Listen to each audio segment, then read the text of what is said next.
Hello everyone, your pal 6-Speed Dakota here, and today we will be winterizing the 1959 Glasspar. Just sitting at my in-laws' place right now. Fortunately, I don't have room in our new 2-bedroom basement suite, so yeah, it's got to stay here. Anyway, I like winterizing a 2-stroke outboard way more than a 4-stroke anything because it's so simple. All you need is some fuel stabilizer, fogging oil, and some gear oil. In this case, I'm using Motomaster synthetic gear oil. Any kind will work for these old outboards. Tools you're going to need a flat blade screwdriver, your suitable drain pen, and a marine lubricant pump. Now mine's in very bad shape, but it should still work.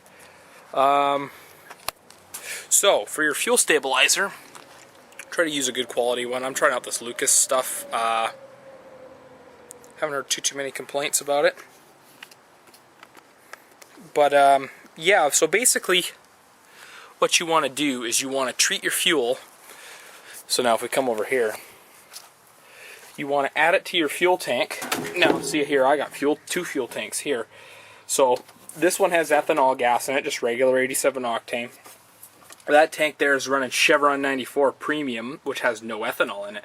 So try, if you can, to use a fuel with no ethanol for your last run of the season, and try to treat your fuel, then run your boat for one more time.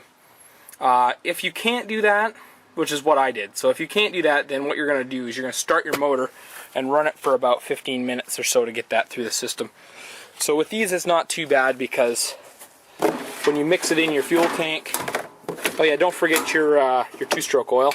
In this case, I use Royal Purple 2-stroke oil. Geez, this primer's really hard. So in this case, the fuel all drains out of the carbs back into the tank. So once you mix it up and you prime it, you're pretty much there. But yeah, anyway, so as you can see, I got the muffs on there, the flush muffs. My water pump's very weak. We're going to have to change that in the spring. Battery will hopefully be okay. It's been about 3 weeks since this thing's been running, but it seemed to crank when I bumped the motor. So we're going to take this guy off. I really like these covers. They're a lot more attractive looking than the newer fiberglass ones. These are all metal.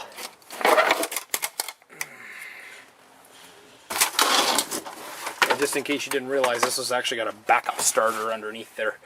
That guy comes up like that. Comes right off the top, and there's our engine flywheel. Yeah. This thing's pretty old school.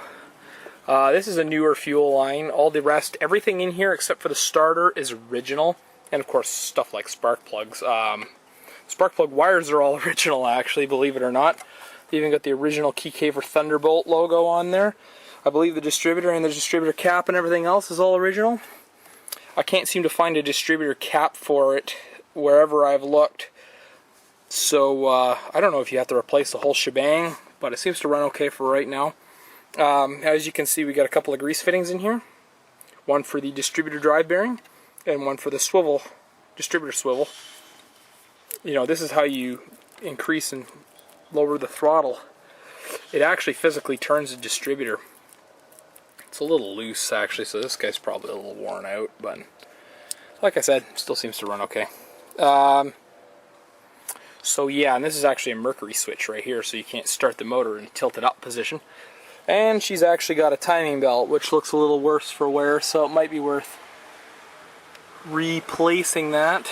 Like I said, for right now, we're just winterizing it. Alright, so basically what we're looking at is a side shot of this wildly complicated old outboard. You'd be surprised just how complex this thing is. So basically there's two side drive carburetors right at the very front of the motor. And what we need to do is we need to spray fogging oil in each of these. Now what we're going to have to do is we're going to have to alternate between them. Now you can't exactly see the bottom one, but you can kind of see the top one right here about. And the bottom one is buried way down underneath there. You can just imagine how wildly difficult this is if you ever needed to do any carburetor work to it. Okay, so what you're going to do is you're going to take the can of fogging oil with a straw in the end of the nozzle. You're going to stick the straw through this hole and this hole and try to kind of get it into the guard on the carburetor, this thing that prevents any kind of stuff from getting through the front.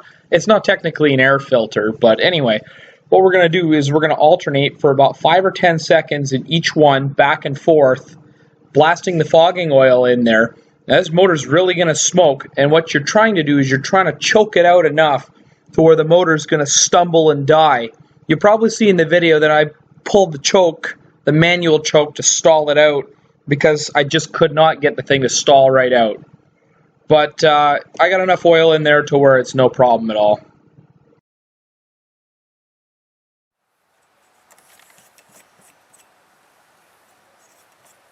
Alright, so here's how we start it. Now I'm going to need 2 hands for this. So we lift the throttle up. I like to put a little over halfway. We key on, choke. And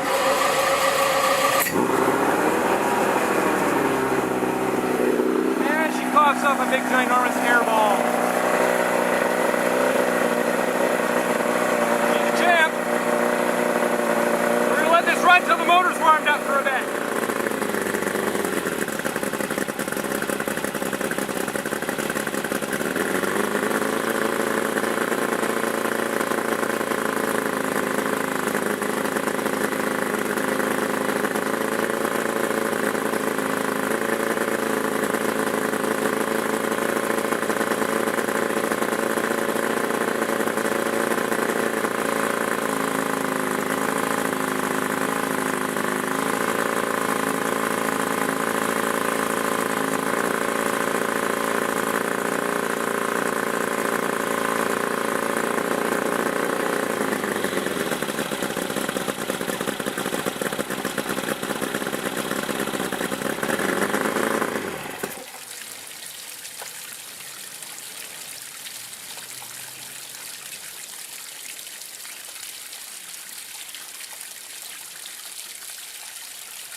Alright, so now there's no more run in the motor.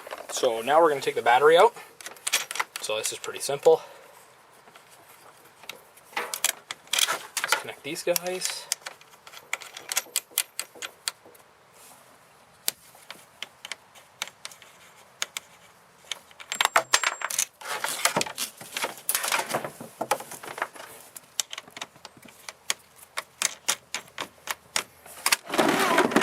Pull our battery out for storage.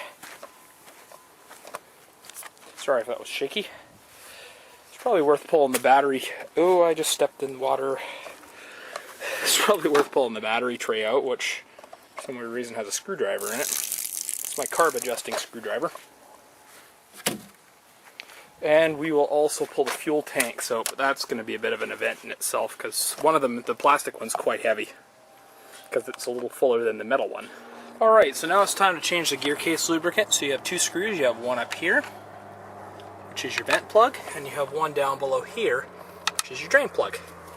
So, where I'm going to put my camera so it doesn't get wet. The water kind of tends to pool here. Now, I have limited faith that the gear case seals are okay after 50 years. So, I guess we're about to find out. So first thing we're going to do is we're going to... This thing's leaking a little bit of 2-stroke goo out of the prop. Like I said, I think it's time for this motor to be decarboned. So we're going to pull the vent plug out. Yeah, it's pretty much full of water. It's coming out like frothy goo. And now we're going to go underneath here. Yeah, it's pretty gross. It looks like custard. So we're going to have to replace the gear case seals, I guess. Like I said, this thing's 50 years old. I'm not really surprised. I knew it was hurt to begin with. I didn't know how bad, though. Ooh. Don't know if the camera's picking that up, but that's pretty nasty. It's not all water, so that's a good sign, but it's not great, so. Wow. Let's look at that. So that is a sign of water intrusion into your gear oil. So we're probably going to have to replace the prop shaft seal in here. There's a couple other seals, shift shaft seal, stuff like that. We're going to redo the water pump in the springtime. So while we have it, there's a shift shaft seal up in here. There's the water pump shaft seal, prop shaft seal, and there's another seal on the outside for the retaining nut. You can get a whole seal kit for about 75 bucks on oldmercs.com. So there's probably a good chance I'm going to go for a bit of a shopping spree there. So while we're waiting for this gear oil to drain out, there's less than half a quart in here. I don't even think there's even there can't be more than just a few ounces in here. So, but let's let all that old crap drain out. We're going to refill this gear case because we don't want it to sit with no oil over the winter time. That's hard on the gears. If there's any water left in there, it's going to rust up the gears. So what I'm going to do is I'm going to put the motor in forward gear, and we're going to lift the motor up and down. There's no power trim on this thing, so we're doing it the old-fashioned way. See if I can get a little bit more out of it. Alright, so now once our oil's done draining, we're going to screw this guy in here. Now, I've actually flushed a little bit of fresh oil through it to get rid of some of the water in there. This thing doesn't look like it's going to thread in there.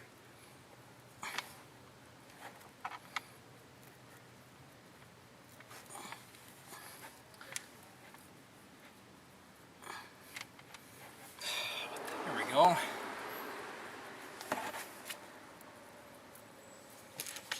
Let's start pumping it.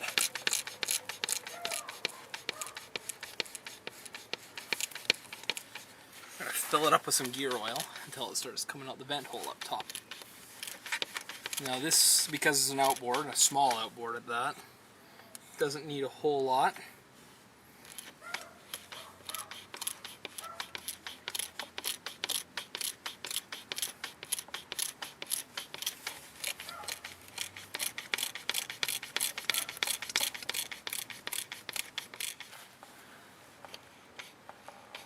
Sure it's nice and full, and then we're going to put the vent plug back in.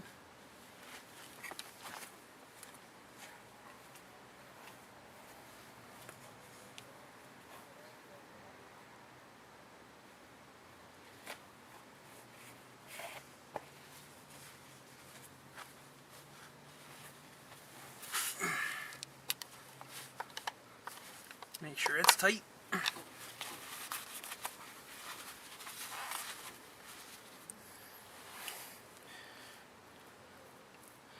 Now we're going to unscrew the connector here. This is a little bit tricky here, so try to kind of remember what angle this thing's at, because we're going to have to swap this really fast. Actually, that wasn't too bad. Comes out of these real slowly. The out dries, it really comes out of fast.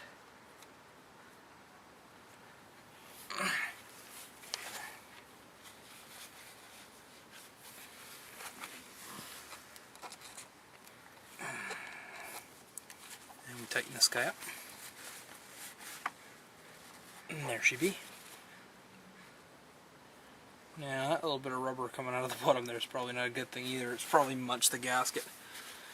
Like I said, we're gonna change all of that come the springtime probably.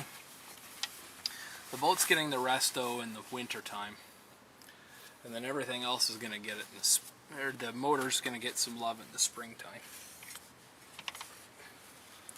Alright, that's pretty much it.